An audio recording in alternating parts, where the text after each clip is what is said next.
Okay, before we start, who can lead the prayer? Yes, Hazel.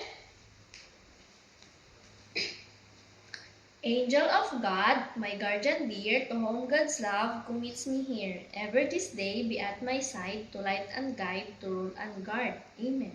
Okay, thank you. Good morning, class. Good morning, teacher. Just remain standing because I have prepared an energizer.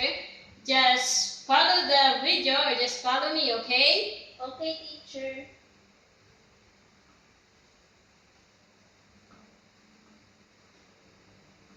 Everybody, let's get ready to warm up.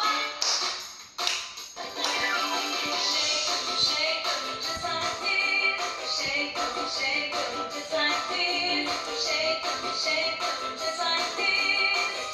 Handle your hands. Wiggle them just like this. Wiggle them just like this.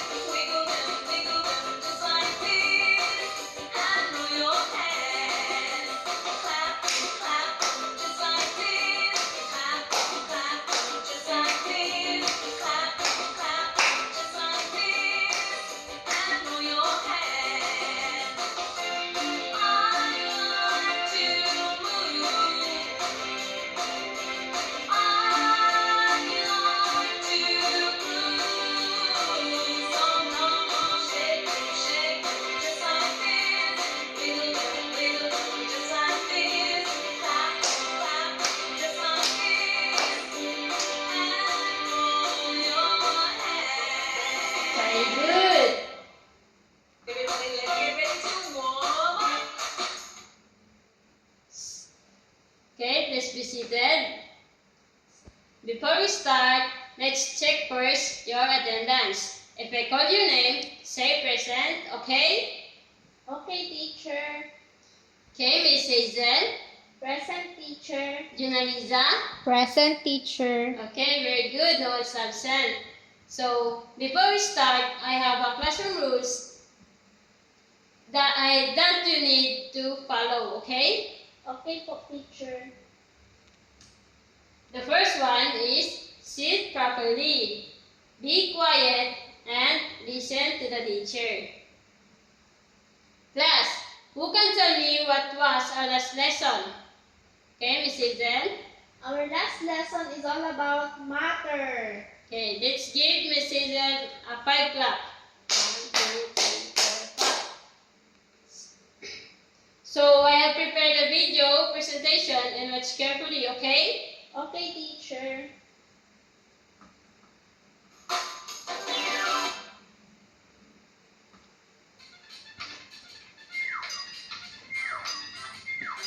Well, I got a new dog and I named her Addition. She loves to eat food, so she lives in the kitchen. She takes all the food from each closet and drawer. She eats all that food, but she always wants more. Her parents were angry. My brother was too.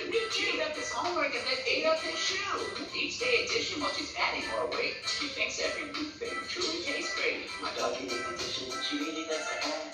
Finding something different, which really makes her glad. She does it perfectly, she stays up every night. Adding numbers, finding something, makes her feel alright. She ate sister's breakfast, she ate mama's chair, she ate brother's baseball, she ate daddy's hair. She started at 4 pounds, but added 2 more. The sum of her dog pounds was greater than 4. She added 2 pounds to her 4 pounds that day. How many dog pounds in Addition now weigh? Well, that's 2 pounds, but 4 pounds, which is 1, 2, 3, 4, 5, 6 doggy pounds. My dog can eat Addition, she really loves to add. Finding something different, which really makes her glad. She does it perfectly, she's Okay, class, what was the video is all about? Okay, Hazel. It's all about adding numbers, teacher. Okay, very good. So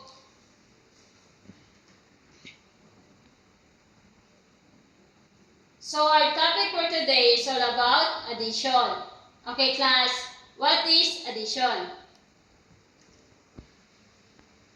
Addition, putting numbers together. And before we start, I have here an objectives.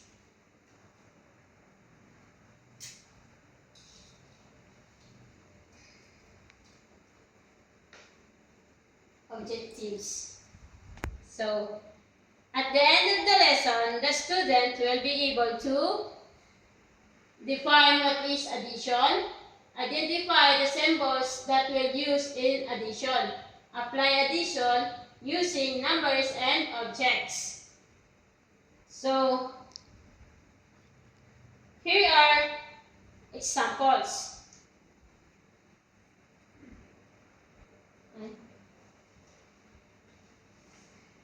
Okay.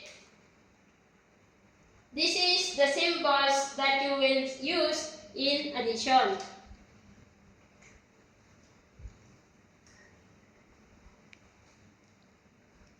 So,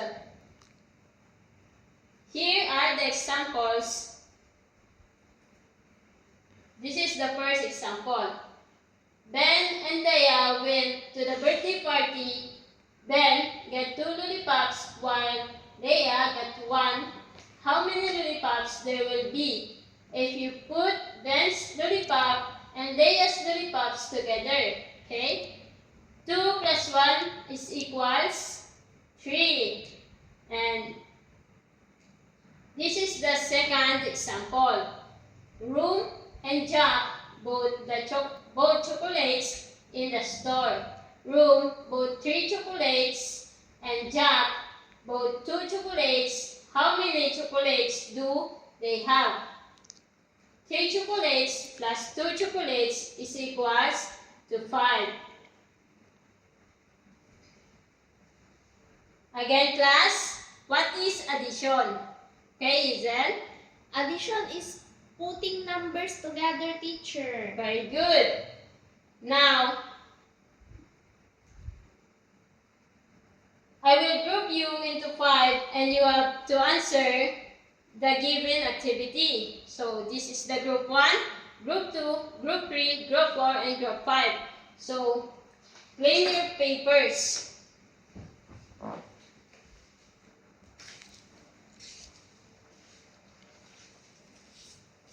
Then, just wait. All you have to do is to find the sum of the objects and the pictures. Are you done, class? Yes, teacher. Very good. And now, let's have your individual activities. Get 1 sheet of paper and answer this following. So, here is the part 1 of your activity.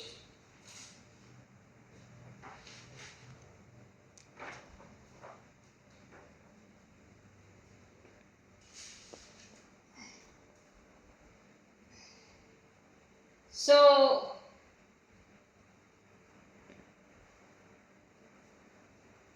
and you need to find the sum of the given numbers. Okay? Do you understand? Teacher. I understand, teacher. And the part 2 of your activity is this.